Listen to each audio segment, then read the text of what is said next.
Amigos, como les comentamos anteriormente, estamos con un distinguido médico oftalmólogo, el doctor Carlos Siverio, quien es médico oftalmólogo de la Clínica Oftálmica.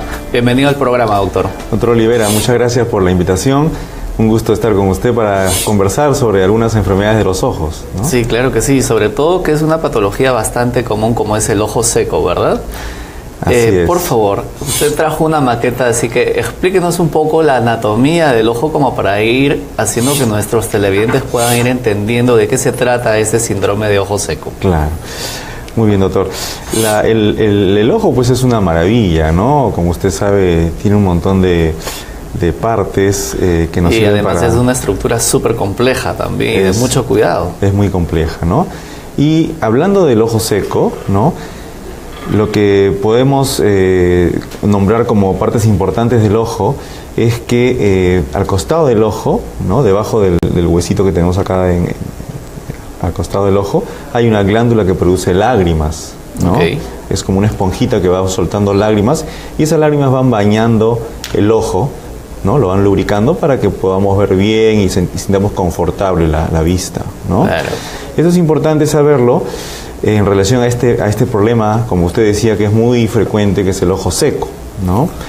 Ahora mucha gente sufre de este problema. Sobre todo con el uso de los aparatajes Sí. como el aire acondicionado, las calefacciones, que también tienen que ver mucho en este problema, ¿verdad? Sí, efectivamente. Ahora, y sobre todo por el uso de la tecnología, ¿no? El uso de la computadora produce mucho de los síntomas, de las molestias del ojo seco. Una Entonces, un poquito para redondear la idea, por redondear favor. la idea de lo que es el ojo seco, ¿no? El ojo seco en realidad es una condición en la cual el paciente siente principalmente ardor o sensación de tierra en los ojos.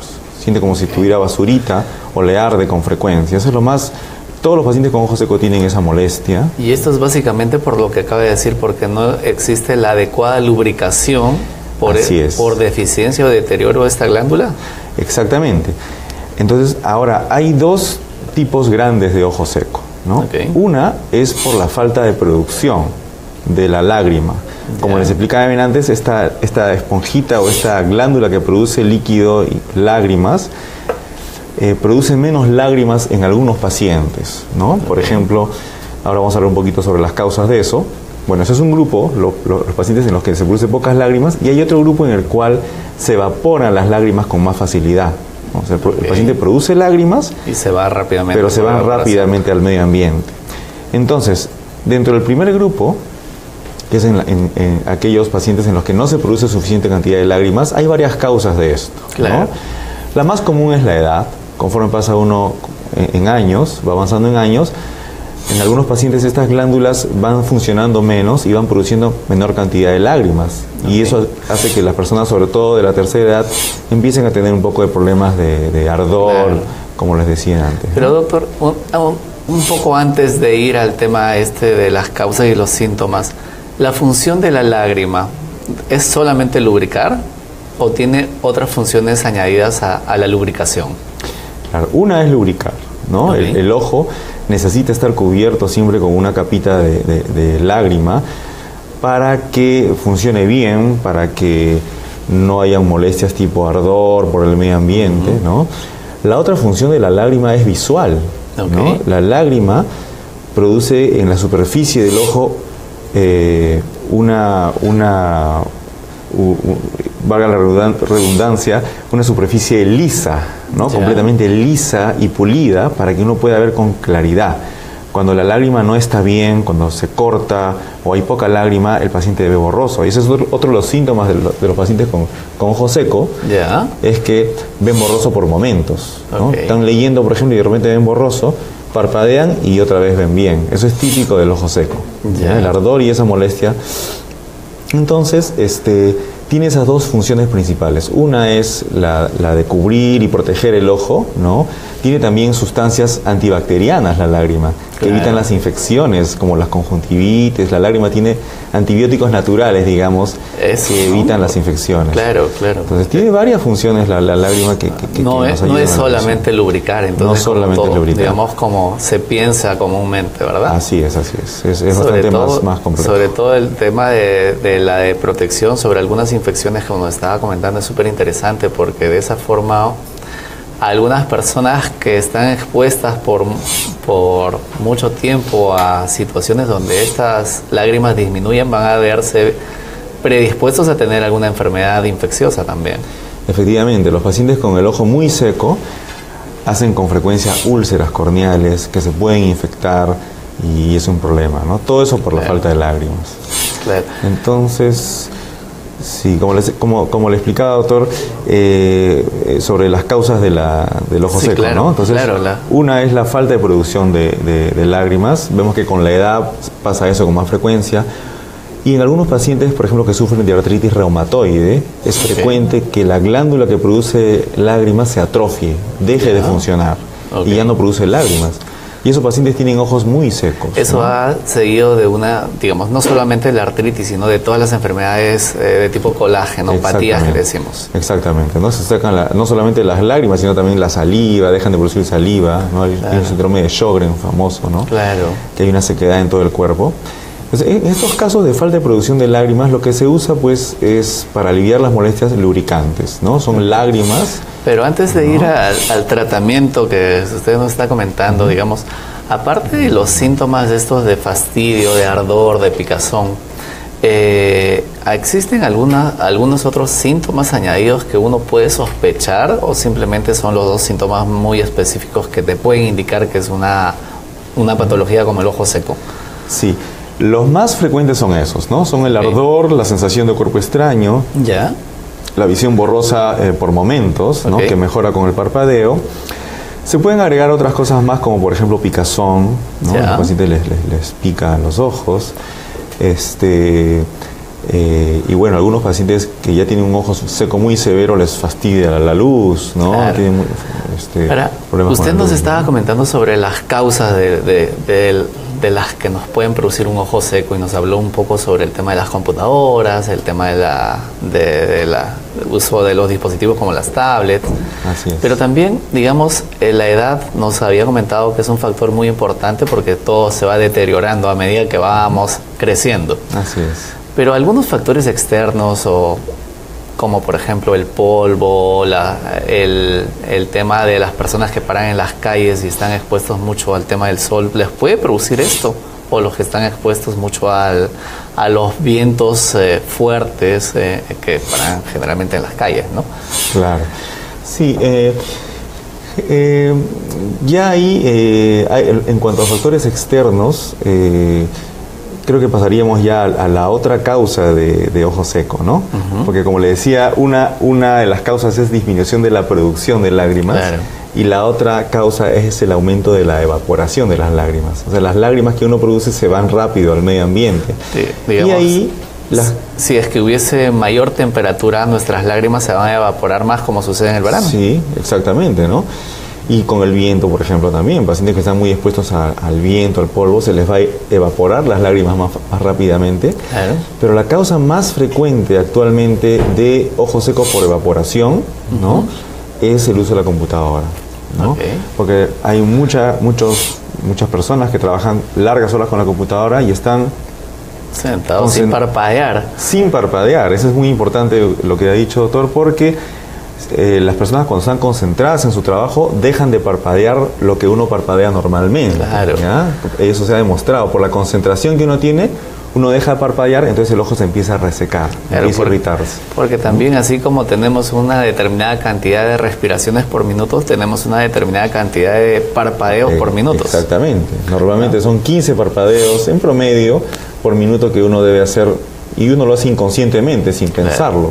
Pero cuando uno está concentrado en la computadora, eso baja a 8, 7 parpadeos y el ojo empieza a resecarse. Y si uno está jugando un videojuego como nuestros hijos, que muchas veces pasan mucho tiempo en las computadoras o las tablets, no parpadean ellos. Y se ha visto algunos casos sobre ojo seco en niños. Sí, es más raro porque los niños tiene sus glándulas lagrimales bien sanas y producen bastantes lágrimas. Bastante producción. Sí, y es poco frecuente, pero en niños alérgicos, por ejemplo, sí sufren de ojo seco, ¿no? Niños que tienen problemas de alergia, que es muy común acá en Lima al menos, claro, ¿no?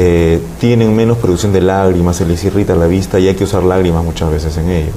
Claro. Sí. Yo le quiero hacer una pregunta sobre el tema de las causas y por favor me la contesta luego de la pausa. ¿Tiene relación el tema del ojo seco, la mayor incidencia con el tema de los cambios hormonales en la mujer? Y la siguiente pregunta que le quiero hacer es sobre el uso de los lentes de contacto, si influyen o no influyen en la producción del ojo seco. Pero la respuesta nos la da después de la pausa. Amigos, no se olviden de ingresar y hacer las preguntas a través de nuestro Facebook, que es Salud Digital Oficial, donde el doctor va a poder responder todas las preguntas y consultas que puedan hacer. Volvemos tras la pausa.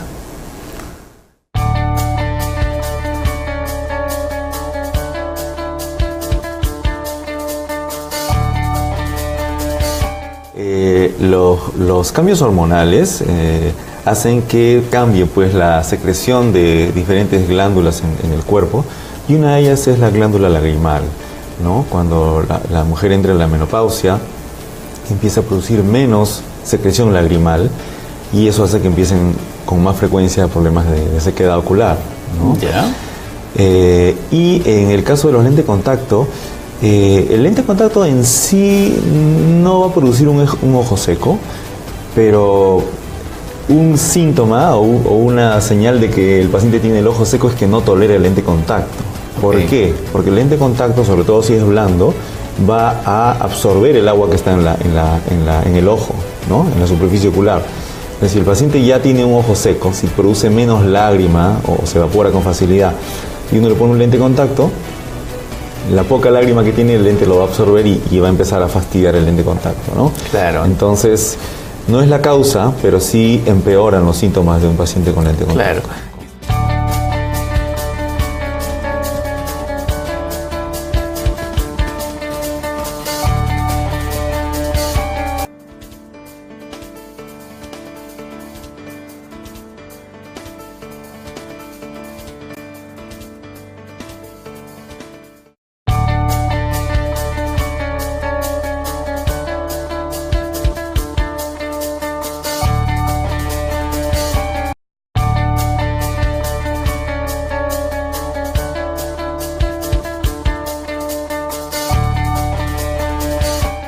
Amigos, continuamos con el programa Salud Digital y estamos hablando con el doctor Carlos Siverio, que es médico oftalmólogo, y estamos hablando sobre un síndrome muy frecuente que es el ojo seco. Y habíamos dejado sobre la mesa un par de preguntas, doctor, sobre el uso de los lentes de contacto y si es que tiene influencia los cambios hormonales en la producción de un ojo seco. Sí, efectivamente. Los cambios hormonales hacen que cambie pues la secreción de diferentes glándulas en el cuerpo, y una de ellas es la glándula lagrimal, ¿no? Cuando la mujer entra en la menopausia, empieza a producir menos secreción lagrimal y eso hace que empiecen con más frecuencia problemas de sequedad ocular, ¿no? Yeah.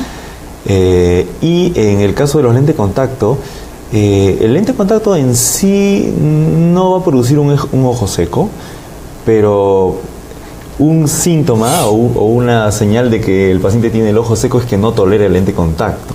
¿Por qué? Porque el lente de contacto, sobre todo si es blando, va a absorber el agua que está en el ojo, ¿no? En la superficie ocular. Entonces, si el paciente ya tiene un ojo seco, si produce menos lágrima o se evapora con facilidad y uno le pone un lente de contacto, la poca lágrima que tiene el lente lo va a absorber y va a empezar a fastidiar el lente de contacto, ¿no? Claro. Entonces, no es la causa, pero sí empeoran los síntomas de un paciente con lente de contacto. Claro. Y sobre el tema de las enfermedades autoinmunes, nos había comentado que también se produce esto, como el síndrome de Sjögren, ¿no? Exactamente. Este síndrome, hay que recordar que es un síndrome que se le dice que se seca prácticamente todas las mucosas que podamos tener en el organismo y es también autoinmune. Exactamente, ¿no? Sí, eso es por falta de producción en este caso, de lágrimas. De lágrimas, ¿no? Sí, produce ahora, eso. Los métodos diagnósticos o cómo se hace el diagnóstico aparte de este ojo seco. Ajá. El ojo seco en general Uno de los diagnósticos son las molestias del paciente.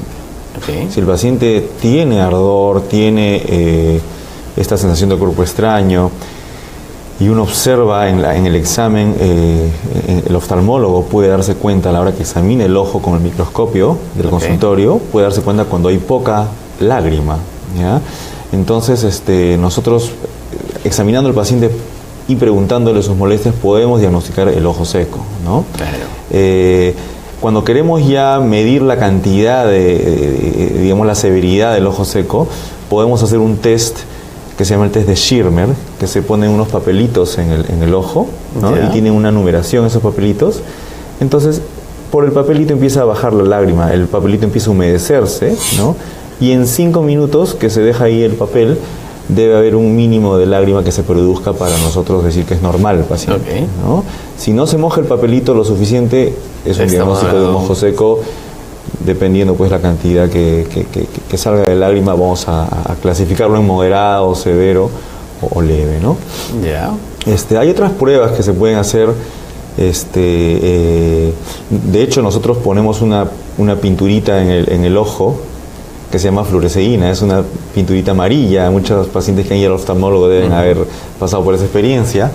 Y esa pinturita lo que hace es teñir. A veces cuando el ojo seco es severo o moderado, se producen como unas heriditas en la córnea. Claro, por la falta de la lubricación, ¿no? Exactamente. Y esa pinturita, esa fluoresceína, tiñe esas áreas, esas heridas, y uno se da cuenta y, bueno, diagnostica el ojo seco, ¿no? Claro. Y hay otras pruebas más que, bueno, ya son un poco más sofisticadas. Más sofisticadas. ¿No? Ahora, si una persona tiene un ojo seco por mucho tiempo, digamos un año, medio año, ¿cuál es la complicación que puede tener esto? Simplemente por tener un ojo seco que deja pasar o es reacio ir al oftalmólogo y dice, oye, bueno, me pica, me sobo, me echo mis gotitas y pasa, pero pueden haber algunas complicaciones, ¿verdad? Bueno, sí, en los casos severos, ¿no? En pacientes, sobre todo pacientes que tienen artritis, por ejemplo, ¿no? El ojo seco, como conversábamos antes, puede producir úlceras corneales, hacer que estas heridas se hagan más grandes. Claro. Y se hacen heridas grandes en la córnea que son peligrosas, a veces incluso se pueden hasta perforar y requerir una cirugía, ¿no? Entonces, un paciente con estas molestias, sobre todo si tiene una enfermedad inmunológica como la artritis o como el lupus, hay diferentes enfermedades autoinmunes, es muy importante que haya un manejo con el oftalmólogo constante, ¿no? Para poder, porque ahí no solamente vamos a usar lágrimas, tenemos que usar corticoides en gotas, por ejemplo, pero el paciente no se puede automedicar con corticoides porque es peligroso, ¿no? Siempre hay que tener cuidado con las gotas que tienen corticoides porque pueden subir la presión del ojo, pueden condicionar a más infecciones. Claro. Entonces, todo eso hay que manejarlo con el profesional especialista. Claro, ahora en lo que se refiere al tratamiento, digamos, lo primero que ustedes, los oftalmólogos, empiezan a medicar son las gotas o las lágrimas artificiales. Así es. Aparte de esto, existen los corticoides que nos estaba comentando, pero ¿hay algunos otros medicamentos más para esto? Digamos que para mejorar la secreción de las glándulas, ¿se puede haber esto? Sí. Actualmente se usan antiinflamatorios, ¿no? Uno de ellos son los corticoides, pero hay otro que se llama la ciclosporina, por ejemplo, que se usa actualmente bastante. Son antiinflamatorios. Lo que se ha visto es que al secarse el ojo, se inflama, la superficie ocular se inflama, se pone roja, ¿no? Y la inflamación hace que el ojo sienta menos la sequedad. Entonces ya no hay el reflejo para producir más lágrimas.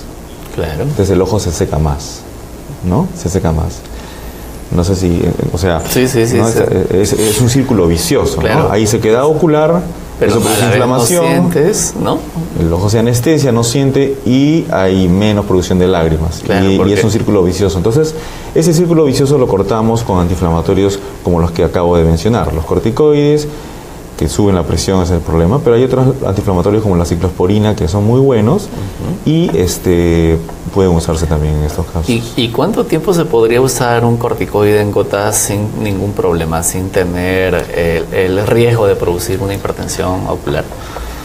A ver, la hipertensión se produce generalmente después de la semana del uso de los corticoides, es lo más frecuente, ¿no? Pero otras complicaciones del uso de corticoides, como son infecciones o recurrencias de infecciones tipo herpes, por ejemplo, se pueden producir de inmediato. Entonces siempre el uso de corticoides tiene que ser supervisado por el oftalmólogo. No es conveniente que el paciente se medique solo con el corticoide. Y le hago esta pregunta porque hace poco yo tuve un paciente en el consultorio que el médico al que fue inicialmente le recetó un corticoide vía oral y después no volvió nunca más en el médico y ahora está casi haciendo una insuficiencia suprarrenal por el exceso de corticoides, y lo mismo puede pasar porque generalmente los peruanos tenemos esa costumbre de que vas una vez al médico y le empiezas a recetar el mismo medicamento a otro paciente cuando los tratamientos son muy personalizados, ¿no? Así es. Y sobre todo si es que desconocen todo lo que puede producir el uso de los corticoides, ya sea orales, en tópicos o incluso, como nos estaba comentando, el tema de las gotas. Así es, efectivamente el corticoide es muy bueno, el paciente se siente mucho mejor con ellos porque es un antiinflamatorio fuerte y tiene ganas de seguir usándolo, ¿no? Por su cuenta. Pero eso es un error. Siempre tiene que ser bajo supervisión e indicación médica, por todo lo que estamos conversando. Sí, yo creo que debemos hacer un hincapié en el uso básicamente de los corticoides y en el abuso. Porque el uso moderado, adecuado, supervisado por un médico, no hay ningún problema, ¿no? Exactamente. Ahora, digamos, volviendo a las complicaciones del ojo seco. Nos habías comentado que se pueden producir pequeñas úlceras, pequeñas heridas en la córnea, y este manejo ya es algo quirúrgico, ¿verdad? Bueno, sí, cuando las úlceras, por ejemplo, ya vemos que están por hacerle un huequito al ojo, ¿no? Se puede salir el líquido del ojo y eso hay que operarlo, ¿no? Hay que poner parches, que son bastante complejas, ¿no? Cirugías un poquito difíciles de hacer, pero lo importante es tratar de evitar esas situaciones. O sea, siempre se pueden evitar esas condiciones severas del ojo si se maneja bien. Con un buen tratamiento del ojo seco no tendría por qué llegar a esos extremos, ¿ya? Pero cuando ya se da la situación, sí, pues hay que operar, ya la cosa se complica un poco más. Ahora, para hacer la diferencia con nuestros televidentes sobre el uso de los colirios que normalmente nos venden sin prescripción médica y el uso de las lágrimas, ¿cuál es la diferencia entre estas dos? Yeah. Los colirios, usualmente nos referimos a colirio con los descongestionantes, ¿no? Son gotitas que ponen el ojo blanco, ¿no? Inmediatamente. Así es, ¿no? Entonces tiene sustancias vasoconstrictoras que pueden aliviar pues cuando uno está con el ojo irritado, ¿no? Después de, no sé, un día de playa o no haber dormido bien, y quiere ponerse un colirio ocasionalmente, no hay problema con eso, ¿no? Pero eso no es un lubricante. El lubricante o las lágrimas, ¿no? Son sustancias que no ponen el ojo blanco, sino simplemente reemplazan a las lágrimas que están faltando, ¿no? Y las sustancias son las mismas que las lágrimas, ¿no? ¿Las lágrimas artificiales o varían algo? Hay diferentes tipos de lágrimas artificiales, ¿no? Hay diferentes sustancias, algunas son más espesas, otras son más suaves. Hay una gran variedad que, bueno, eso sí habría que consultarlo con el oftalmólogo para ver cuál es el que más le conviene al paciente. Hay diferentes tipos de lágrimas, como nos había comentado. Efectivamente. ¿no? No se trata de ir a la farmacia y pedir una lágrima sin prescripción, no es lo recomendable. Así es.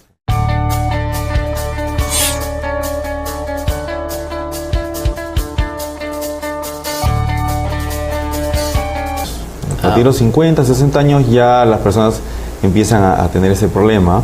Y bueno, hay personas que lo tienen antes, otras que lo tienen mucho después. Hay personas que tienen una catarata muy leve, incluso cuando son muy mayores. Entonces es variable, ¿no? Es variable la presentación.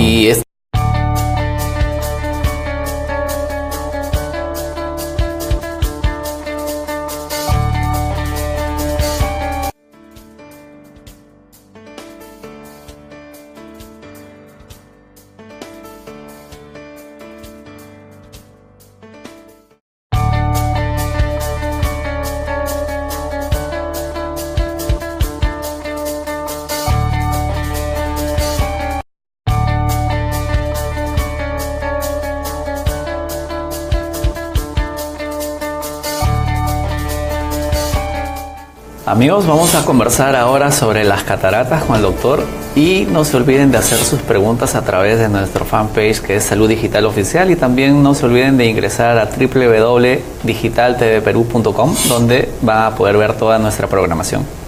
Doctor, díganos por favor, ¿qué son las cataratas? Ya. Muy bien, las cataratas, un poquito vamos a referirnos a esta maqueta que tenemos acá, ¿no? Dentro del ojo tenemos un lente que se llama cristalino y esto sirve para enfocar las imágenes, ¿no? Este lente con los años generalmente, con el transcurso de los años se va poniendo opaco, se va poniendo turbio y uno empieza a ver borroso, ¿no? Entonces es como si el lente se ensuciara y uno ya empieza a ver borroso las cosas progresivamente. Eso se llama cataratas. Se llama cataratas porque uno ve a través de un velo como si fuera una catarata. Ese es el origen del nombre, ¿no? Y además este lente, digamos, se va poniendo turbio simplemente por los años. Así es. ¿No? Con los años se va desgastando este lente, ¿no? Empieza a producirse este problema. ¿Y la edad más frecuente de producción de las cataratas? Sí. Las cataratas aumentan su frecuencia a partir de los 50 años. A partir de los 50, 60 años ya las personas empiezan a tener ese problema y bueno, hay personas que lo tienen antes, otras que lo tienen mucho después. Hay personas que tienen una catarata muy leve, incluso cuando son muy mayores. Yeah. Entonces es variable, ¿no? Es variable la presentación. ¿Y esto depende de un tema racial, genético, algo que tenga que ver con esto? Definitivamente la parte genética es importante, ¿no? Y hay ciertos hábitos que aumentan también la aparición de cataratas, como por ejemplo el fumar, ¿no? El cigarrillo hace que aparezcan las cataratas más tempranamente. Algunas enfermedades como la diabetes también hacen que la catarata aparezca más precozmente, ¿no? Pacientes que están muy expuestos a la luz también, personas que trabajan en el exterior, ¿no?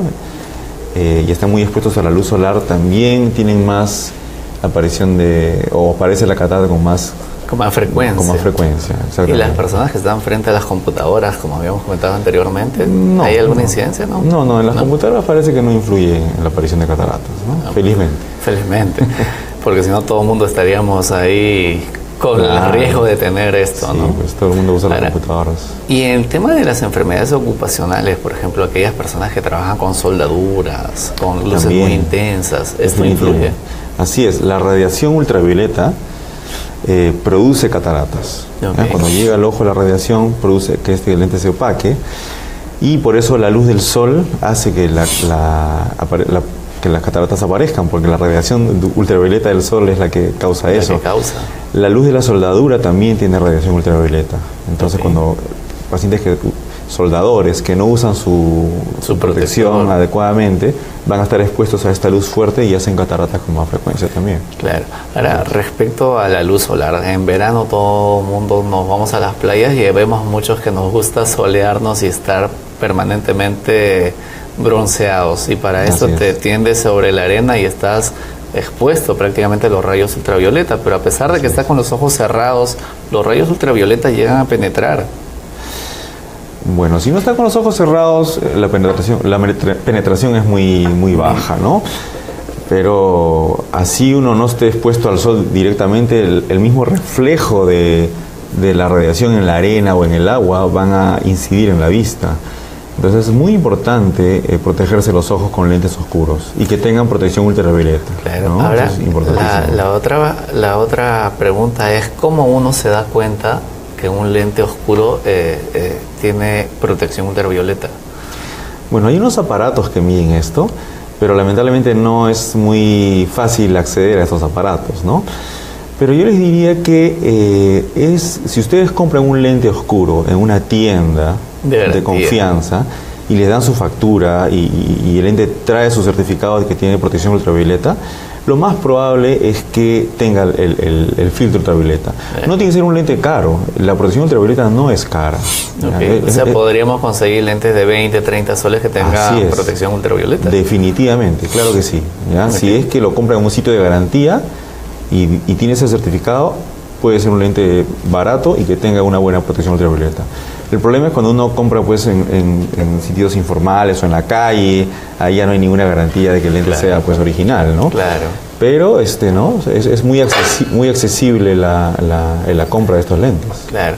Ahora, respecto al tratamiento de las cataratas, ¿cuál es el tratamiento que se viene haciendo para las cataratas? Sí, cuando el paciente ya tiene dificultades con esta enfermedad, generalmente, por ejemplo, pacientes que manejan de noche ya no van a ver los carteles o las luces de los semáforos, los van a ver mal, estos numeritos que van cambiando, ¿no? En la noche generalmente borroso, el paciente, ¿no?, empieza a ver borroso, ya tiene dificultades para leer también, ¿no? Necesita mucha luz. Esos son los primeros síntomas. Y claro, cuanto más avanza la catarata, va viendo más borroso y al final ya no puede hacer sus actividades normalmente, ¿no? Claro. Entonces el tratamiento consiste en sacar este lente. Se saca este lente del ojo, ¿no?, con un aparato especial que se llama facomulsificador. Esto es como se hace un huequito chiquitito acá en la córnea, que es este lente de acá, y se introduce en el ojo y aspira la catarata, la va aspirando. Y luego en su lugar ponemos un lente intraocular. Se pone un lente nuevo dentro del ojo y con eso el paciente ya se cura. La cirugía demora 15 minutos, 15 o 20 minutos. Es una cirugía rápida, con la tecnología actual se ha logrado eso, ¿no? Y sobre todo que le devuelve la vida al paciente, ¿no? Así es, los pacientes al día siguiente ya están viendo y haciendo sus actividades prácticamente con normalidad. Es importante. Sí. Doctor, ¿nos podría dar algunas recomendaciones de los dos temas muy importantes que hemos hablado, por favor, para que nuestros televidentes puedan tenerlo anotado y sepan en qué momento acudir a un oftalmólogo? Claro que sí. En realidad, cuando uno tiene molestias en la vista, ya sea relacionadas al ojo seco, como con merced de ardor, sensación de tierra, o molestias con la luz, o si no, tiene una disminución de la visión, una visión más borrosa, ¿no?, que podría ser una catarata, siempre hay que ir al oftalmólogo. Eso es muy importante porque ahí vamos a darnos cuenta de cuál es el problema, porque pueden haber otros problemas también que produzcan esto.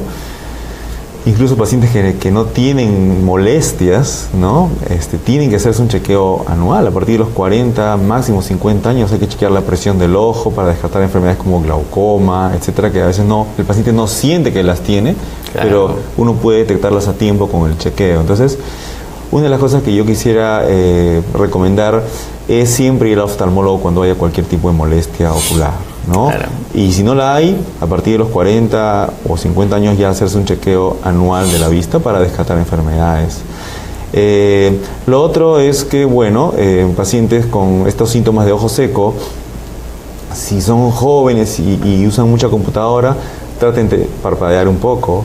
Su pantalla tienen que bajarla un poco también, porque cuando la pantalla está muy alta, uno está con el ojo muy abierto y se seca más la vista. Y no parpadeas tanto, no cierra bien el ojo cuando parpadea. Exacto. Entonces el borde superior, el marco superior de la pantalla debería estar a la altura de los ojos para que el paciente baje un poquito la mirada y ya esté más protegido el ojo de la sequedad. Esa es una recomendación general, ¿no?, que alivia esas molestias.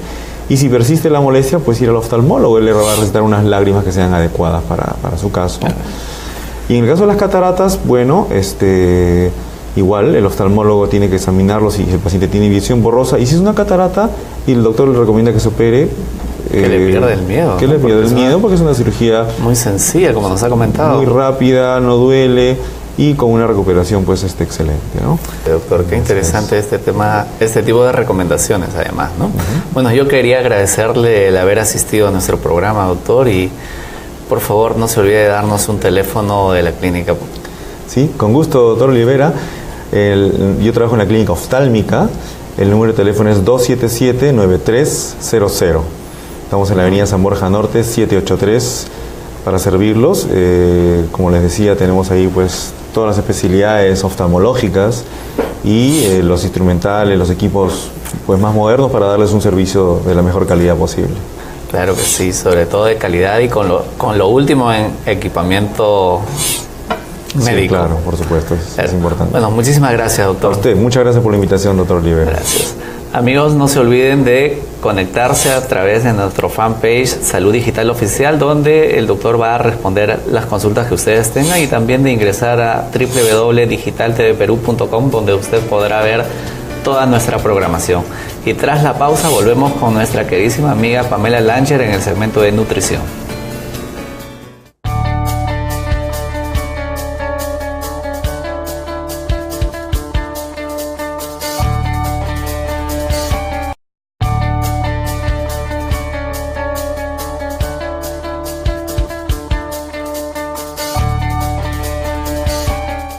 Amigos, continuamos con el programa y ahora estamos en nuestro segmento de nutrición con la señorita nutricionista Pamela Langer. Bienvenida, Pamela. ¿Qué tal, John? ¿Cómo están? Bien, y ahora ¿sobre qué nos vas a conversar? Hoy día vamos a hablar sobre el pescado. Ah, qué interesante. Sí, a pesar de estar en invierno, no quiere decir que no podamos consumir el pescado con frecuencia. Claro. Además, es una de las carnes más saludables. Sí, definitivamente aporta grasas buenas para nosotros. Tiene un aporte calórico bajo. Quiere decir que puede ser consumido con frecuencia. Digamos, si uno quiere hacer dieta, podríamos consumir mayor cantidad de pescado. Y definitivamente aporta proteínas de alto valor biológico. Entonces es importante que esto esté incluido en nuestra alimentación, por lo menos, si es posible, de 2 a 3 veces a la semana. Ah. Sí. Bastante frecuente. Sí, porque también hay muchas personas que consumen atún, pero el atún normalmente lo consumen en conservas. Claro. Entonces... ya tiene algunos componentes que no nos acertan. No digamos que no es recomendable, pero de preferencia hay que consumir el pescado fresco, ¿no? Tal y como viene. Claro. A la hora de comprar también hay que ser un poquito específicos para saber elegirlo, ¿no? Que sea fresco, que huela a mar, ¿no? Que la piel no esté abultada, ¿no? Eso es importante para poder comprar el pescado. ¿Y qué propiedades tiene el pescado? ¿Por qué es tan bueno? Bueno, definitivamente, con todas las cosas que antes habíamos mencionado, también tiene fósforo, tiene zinc, tiene magnesio, tiene potasio, tiene hierro y tiene calcio. Entonces es un alimento que tenemos que consumirlo en todas las edades. Ok. ¿No? Ahora, hay algunos pescados que tienen, los pescados, digamos, aportan diferentes beneficios, digamos, dependiendo cuáles sean. Por ejemplo, el bonito, los pescados azules, ¿no? La anchoveta, el bonito, el jurel. Esos son pescados que nosotros deberíamos consumir. Muchas personas o muchos niños en sus casas, o algunas mamás o algunos papás, a veces retiran esa parte oscurita del pescado, ¿no? Porque no les gusta por el color, qué sé yo. Y es la parte más sustanciosa. Y es la parte más sustanciosa, y definitivamente son pescados que aportan grasas insaturadas, o sea, grasas buenas, y omega 3. Entonces debemos consumirla, no debemos retirarlo. Si su hijo, ustedes quieren retirarlo, no lo hagan. Realmente cómanlo, porque esa es la parte con mejor valor nutricional que tiene el pescado. Claro. Y ahora, en la forma de prepararse, digamos, a la plancha, frito, o como en el caso del ceviche, que es crudo, ¿de qué forma uno puede aprovechar mejor las propiedades del definitivamente la idea de la preparación del pescado es que puede ser al horno, puede ser a la plancha, puede ser sancochado o puede ser fresco como tal, como en el caso del ceviche, ¿no? Que su cocción va a ser a través del limón, ¿no? O por ejemplo, si es que comemos, si vamos a algún restaurante japonés, digamos, y vamos a comer el salmón, el atún, ese tipo de pescados que se comen crudos. Crudos, ¿no? Claro, que le ponemos sillao, digamos, para cocerlo un poquito, para darle sabor. La idea es que este pescado sea preparado como las alternativas que yo te dije, porque a la hora de freírlo, los pescados van a absorber demasiada grasa. Y además que el aceite va a descomponer toda la... Exacto. propiedad. Y aparte, hay personas que a la hora de la preparación normalmente a veces lo suelen empanizar. ¿Y con qué lo empanizamos? Normalmente con pan. Claro. Entonces, no es la idea que sea el consumo de esa manera. Entonces, hay que elegir los pescados dentro de nuestra alimentación. Dejar de tenerle un poco de miedo a veces, porque hay gente que dice, no puedo comer porque me cae mal. Incluso existe un mito donde las personas que tienen alguna herida no quieren consumir. Sí, eso es verdad. Y eso es totalmente falso. Claro, porque además de ser rico, ayuda a la cicatrización mucho más rápida. Exacto. Y aparte de tener todas las vitaminas, tiene vitaminas del complejo B, vitamina A, vitamina D, vitamina E, todas las vitaminas lipo y hidrosolubles, tiene ácidos grasos insaturados, tiene omega 3, tiene omega 6 y tiene ácido linoleico. Y ahora, por ejemplo, para las personas que sufren de colesterol, deberían incluir el pescado dentro de su alimentación el día a día, pues. Entonces no se olviden que hay que consumir pescado de 2 a 3 veces por semana y ahí vamos a tener una muy buena alimentación. Bueno, Pamela, muchísimas gracias por todas las recomendaciones y amigos, no se olviden de hacer sus consultas a través de nuestro fanpage Salud Digital Oficial, que Pamela va a responder y va a dar todas las recetas y las dietas que ustedes puedan consultar. Y con nosotros será hasta nuestro siguiente programa y no se olviden que prevenir es mejor que curar.